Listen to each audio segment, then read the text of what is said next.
बिस्मिल्लाहिर्रहमानिर्रहीम। My name is doctor Sumaiya और आज हम लोग काइनेसियोलॉजी में जो टॉपिक पढ़ने वाले हैं वो हम पढ़ेंगे टाइप्स ऑफ एक्सरसाइजेस। ठीक है, एक्सरसाइज जो है वो हम लोग जिन कैटेगरीज़ के अंदर इनको डिवाइड करेंगे वो हम लोग जिस बेसिस पे करेंगे वो सबसे पहले हमारे पास मूवमेंट होगी कि हमारे पास मसल जो है वो किस तरह की मूवमेंट्स कर सकते हैं, और दूसरी बात ग्रेडिंग के ऊपर कि मसल ग्रेडिंग जो है वो हमारे पास कौन सा मसल जो है वो कितने ग्रेड में होगा, तो हम उसको फिर हम उससे नेक्स्ट ग्रेड के अंदर ले जाने के लिए कौन सी वाली एक्सरसाइज जो है वो करवाएंगे। ठीक है, तो हमारे पास जो है टाइप्स ऑफ एक्सरसाइज जो है वो हमारे पास मूवमेंट एंड मसल ग्रेडेड के बेसिस पे होंगी।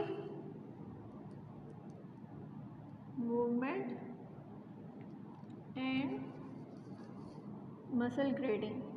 ठीक है, हमारे पास वैसे तो 6 ग्रेड्स होते हैं लेकिन हम उन्हें मतलब 0 से लेके 5 तक होते हैं, तो टोटल हमारे पास 6 ग्रेड हो जाते हैं। तो 0 का मतलब होता है कि बिल्कुल आपके मसल के अंदर एबिलिटी नहीं है कि वो कॉन्ट्रैक्ट या रिलैक्स कर सके। ठीक है, अब हम क्लासिफिकेशन की बात करते हैं तो हमारे पास 2 तरह की एक्सरसाइज होती हैं। ठीक है, एक्टिव एक्सरसाइज होती है और पैसिव एक्सरसाइज होती है। आपका मसल जो है या तो वो खुद सारी की सारी अपनी एक्टिविटीज़ परफॉर्म करा लेगा तो वो एक्टिव कैटेगरी में आ जाएगा, और अगर वो नहीं करवा पाएगा, उसको असिस्टेंस की ज़रूरत है, आउटसाइड फिजियोथेरेपिस्ट की असिस्टेंस की ज़रूरत है, तो उस बेसिस पे हम उसे पैसिव की कैटेगरी में डाल देंगे। ठीक है, तो हम लोग क्लासिफिकेशन की बात करें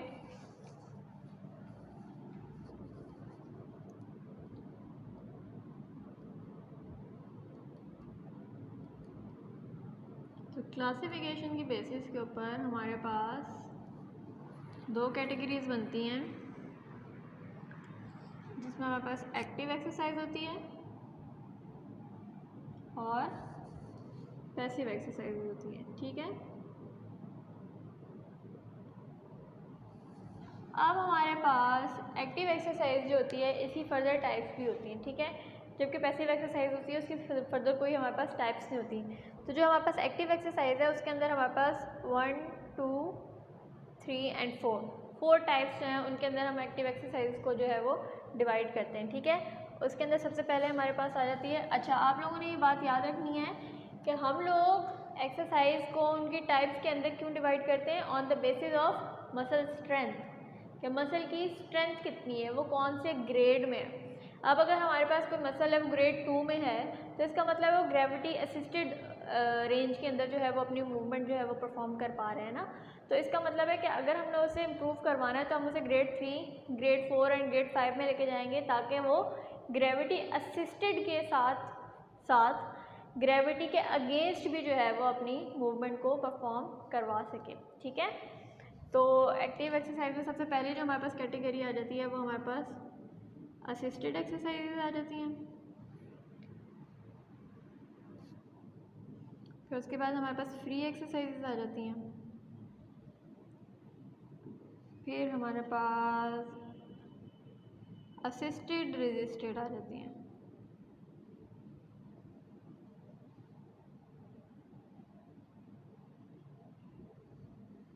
और फिर हमारे पास आ जाती हैं रेजिस्टेड एक्सरसाइज। अब एक्टिव की कैटेगरी में हमारे पास जो आती हैं उनके अंदर हमारी जो मसल स्ट्रेंथ है वो हमारे पास इंटैक्ट होती है उन मसल्स की, और दूसरा वो हमारे पास जो है वो मूव एक्टिवली जो है वो मूव कर सकता है मसल। ठीक है, तो हम लोग क्या बात करेंगे कि जो हमारे पास एक्टिव क्लासिफिकेशन है एक्सरसाइज की या एक्टिव मूवमेंट जो होती है। ठीक है, तो अगर मैं यहाँ पे बताऊँ कि एक्टिव जो हमारे पास मूवमेंट होती है उसके अंदर आपके मसल के अंदर स्ट्रेंथ होती है, मसल स्ट्रेंथ होती है, और दूसरा वो एक्टिवली मूव कर सकता है, एक्टिवली मूव कर सकता है। जबकि अगर हम लोग पैसिव मूवमेंट की बात करें तो मसल स्ट्रेंथ जो है उसके अंदर या तो बहुत कम होगी या फिर नहीं होगी। ठीक है, और दूसरा वो एक्टिवली मूव भी नहीं कर सकता, कैन नॉट मूव एक्टिवली।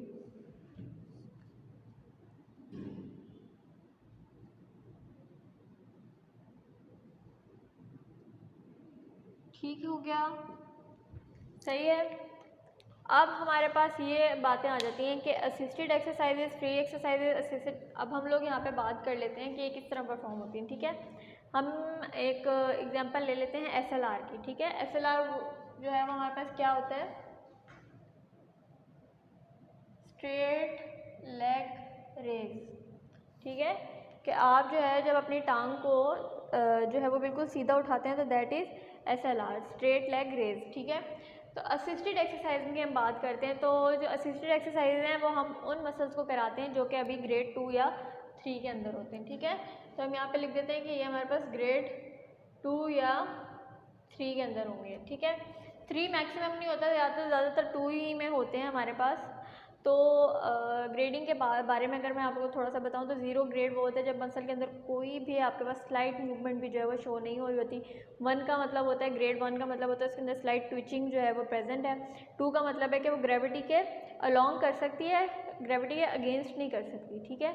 और 3 का मतलब होता है कि वो फ्रीली जो है वो मूव करेगी, ठीक है। तो हम बारी बारी कैटेगरी जो है उसको पढ़ते हैं। अब हमारे पास यहाँ पे बात आ जाती है एक्टिव एक्सरसाइजेज में, असिस्टेड एक्सरसाइज के अंदर कि वो हमारे पास ग्रेड 2 या 3 के अंदर जो है वो फॉल कर रहा होता है। फॉर एग्जांपल एसएलआर की बात करें, एसएलआर ये आप समझें मेरा हिप जॉइंट है, ये मेरा नी जॉइंट है, तो मैं हिप जॉइंट के ऊपर जो है वो एसएलआर कराती हूँ।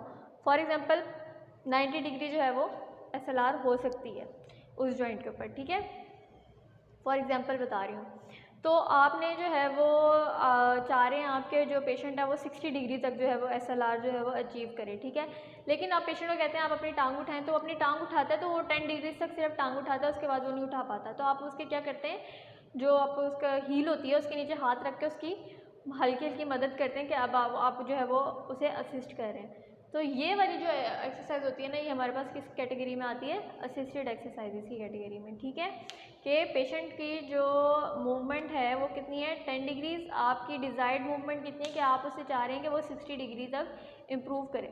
तो आप 60 डिग्री तक जो है वो उसे असिस्टेंट प्रोवाइड करेंगे कि उसका पाँव जो है वो नीचे ना गिर जाए, ठीक है। तो आप उसके नीचे हाथ रख लेंगे कि और जैसे वो थोड़ा सा ऊपर जाएगा तो आपका हाथ भी उसी तरह से उसे असिस्टेंस जो है वो प्रोवाइड करता रहेगा साथ साथ, ठीक हो गया।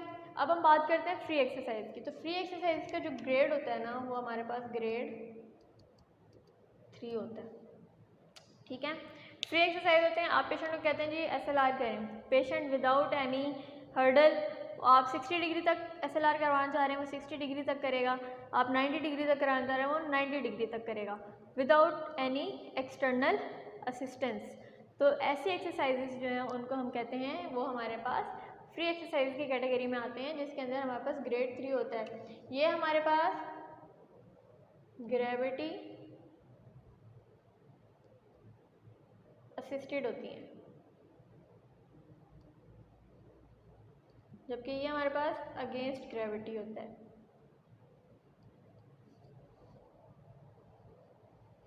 ठीक है। बाकी हमारे पास सारी आगे से फर्दर जो है वो सारी की सारी ग्रेविटी के अगेंस्ट ही जाएंगी, ठीक है। ग्रेविटी के अगेंस्ट जाएंगी तो उससे ज़्यादा जोर लगा के जो है वो मसल को काम करवाना पड़ेगा और मसल जो है वो ज़्यादा जो है वो अपने अंदर स्ट्रेंथ को बिल्डअप कर पाएगा, ठीक है। अब हम लोग बात कर लेते हैं फ्री एक्सरसाइज से, समझ आ गया कि आप जितना रिक्वायर्ड करते हैं, कितनी रेंज ऑफ मोशन जो है वो आपका मसल परफॉर्म कराए तो वो उतनी आराम से जो है वो परफॉर्म करा लेता है, तो हम उनको जो है वो फ्री एक्सरसाइज की कैटेगरी के अंदर डालते हैं, ठीक है। फिर आगे हम बात कर लेते हैं असिस्टेड रेजिस्टेड एक्सरसाइज, कि आपने असिस्टेंस भी प्रोवाइड करनी है और रेजिस्टेंस भी प्रोवाइड करनी है। अब यहाँ पे रेजिस्टेंस के लिए आप क्या कर सकते हैं, या तो आप रेजिस्टेंस जो है वो मैन्युअली प्रोवाइड कर सकते हैं या आप उधर वहाँ पे कोई इक्विपमेंट यूज़ कर सकते हैं। मैनुअली और इक्विपमेंट का क्या मतलब है, अगर आप कोई चीज़ जो है बाय हैंड कर रहे हैं ना, हाथ से किसी चीज़ को रोक रहे हैं या उसके मूवमेंट के दरमियान में ऊपर से आपने हाथ लगा दिया, जोर लगा रहे हैं आप कि वो आप उसे नीचे रखें, तो वो आपकी मैनुअली आ जाती है। और इक्विपमेंट का मतलब है कि आप कोई वेट वगैरह जो है उसकी टांग के साथ बांध दें कि वो जब उसे ऊपर उठाने लगे तो इन वेट्स की वजह से उसे थोड़ी डिफ़िकल्टी हो, ठीक है। तो मैनुअली का मतलब है बाय हैंड, एंड इक्विपमेंट का मतलब है कि आप किसी और चीज़ का जो है वो मशीनरी या कोई भी दूसरा इक्विपमेंट है उसका सहारा ले रहे हैं, ठीक है। जो हमारे पास असिस्टेड एक्सरसाइजेज होती हैं ना, इनके अंदर जो हमारे पास दूसरा पॉइंट है ना वो हम लोगों ने ये लेना है, ये हमारा पहला पॉइंट है। दूसरा पॉइंट ये है कि हम लोगों ने रेजिस्टेंस तो प्रोवाइड करनी ही करनी है, असिस्टेंस भी साथ में प्रोवाइड करनी है। और इसका जो ग्रेड होता है ना वो हमारे पास ग्रेड 4 होता है, जिसके अंदर हम मिनिमम रेजिस्टेंस जो है वो प्रोवाइड करते हैं। ठीक है, अब हमारे पास ये SLR की बात कर लेते हैं कि SLR करते हुए आपने जो है वो हल्का सा अपना हाथ ऊपर रख दिया और आपने उसे कहा, वो फ्री तो कर रहा था ना, फ्रीली एक्सरसाइज कर सकता था, तो ग्रेड 3 उसने पास कर लिया था। तो अब हम उसका ग्रेड 4 चेक करने के लिए उसके हाथ जो है वो ऊपर रख लेंगे और उसके मूवमेंट के अलॉन्ग जो है वो ऊपर से रेजिस्टेंस लगाएंगे कि वो उसके अलॉन्ग जो है उसे मूवमेंट ना होने दे। तो वो अगर उस मिनिमल रेजिस्टेंस के अलॉन्ग भी जो है वो मूवमेंट अपनी पूरी करा लेता है, तो इसका मतलब है कि उसका ग्रेड 4 भी जो है वो चेक है और वो रेजिस्टेंस को जो है वो बेयर कर सकता है। ठीक है, लेकिन अगर आप उसका वैसे ही रेजिस्टेंस जो है वो वेट आपने लटका दिए हैं और आप देख रहे हैं कि वो जब थोड़ी एंगल तक जो है वो डिग्रीज तक रेंज ऑफ मोशन लेके आ रहा है, उसके बाद उसे मसला हो रहा है, फिर आप थोड़ा सा उसे असिस्टेंस प्रोवाइड कर दें कि वो उस वेट के साथ उसके रेंज ऑफ मोशन को जो है वो कंप्लीट करे, तो वो हमारे पास असिस्टेड रेजिस्टेड एक्सरसाइज आ जाती हैं। देखिए हमारे पास असिस्टेड एक्सरसाइज में हमने सिर्फ असिस्टेंस दी थी, असिस्टेड रेजिस्टेंस में हमारे पास एक्स्ट्रा वेट भी आ गया, तो वो हमारे पास फिर असिस्टेड रेजिस्टेड एक्सरसाइज की कैटेगरी में आ जाएगा। ठीक है, जबकि हम रेजिस्टेड एक्सरसाइज की बात करते हैं तो ये हमारे पास ग्रेड 5 को चेक करने के लिए होता है और इसके अंदर हम मैक्सिमम जो है ना वो रेजिस्टेंस जो है वो प्रोवाइड करते हैं कि आप वेट जो है वो सारा का सारा लटका दें, उसके आप जितना आपने यहाँ पर वेट दिया था उससे डबल या ट्रिपल कर दें वेट, और फिर आप उसे वो मूवमेंट परफॉर्म करने के लिए कहें कि इतनी रेंज ऑफ मोशन को कंप्लीट करें और कोई आपने असिस्टेंस दरमियान में प्रोवाइड नहीं करनी। तो इस तरह आपका मसल जो है उसकी स्ट्रेंथ जो है वो बिल्डअप होती है और इस तरह की एक्सरसाइजेस को हम लोग जो है वो रेजिस्टेड एक्सरसाइजेस की कैटेगरी में डालते हैं कि वो मैक्सिमम हमारे पास रेजिस्टेंस जो है हम उसे दे रहे होते हैं ड्यूरिंग द मूवमेंट। ठीक हो गया, अब हम लोग जो है वो पैसिव मूवमेंट की बात कर लेते हैं। ठीक है, तो पैसिव के अंदर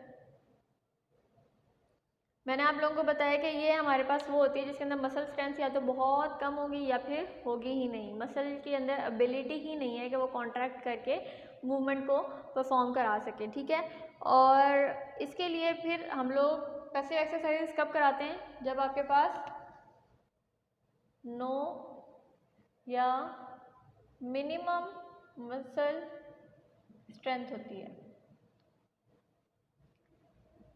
या फिर इसके अलावा जो स्ट्रेचिंग एक्सरसाइज होती है ना कि पेशेंट जो है वो एक्टिवली जो है वो स्ट्रेच नहीं कर पा रहा, तो हम लोग जो है वो फिर से पैसिवली जो है वो मसल को स्ट्रेच कराते हैं। तो हम लोग कह सकते हैं कि स्ट्रेचिंग जो एक्सरसाइज होती है, स्ट्रेचिंग जो होता है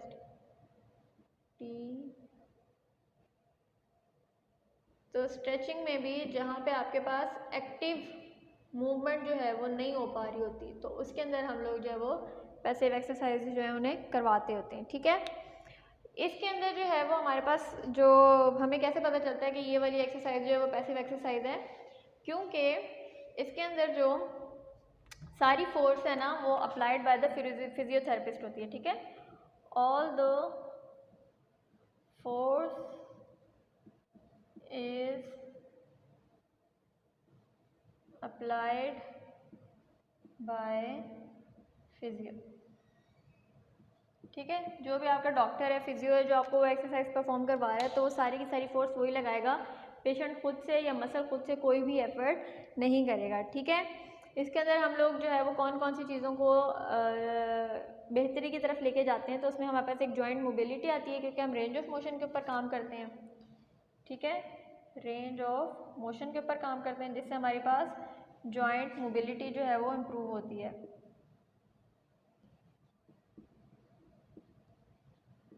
ठीक है, उसके अलावा हम लोग यहाँ पे मसल की स्ट्रेंथ के ऊपर काम करते हैं जिससे मसल मोबिलिटी होती है। ठीक है, स्ट्रेंथ के ऊपर काम करते हैं जिससे हमारे पास मसल मोबिलिटी जो है वो इंक्रीज़ होती है और इम्प्रूव होती है। तो ये हमारे पास जो है वो टाइप्स ऑफ एक्सरसाइजेज हैं और हम इनको कब कब कैसे कैसे कराएंगे वो मैंने आप लोगों को बता दिया है। इंशाल्लाह नेक्स्ट टॉपिक में नेक्स्ट लेक्चर में हम लोग जो है वो न्यू टॉपिक स्टार्ट करेंगे और उसके बारे में डिटेल से पढ़ेंगे। Thank you.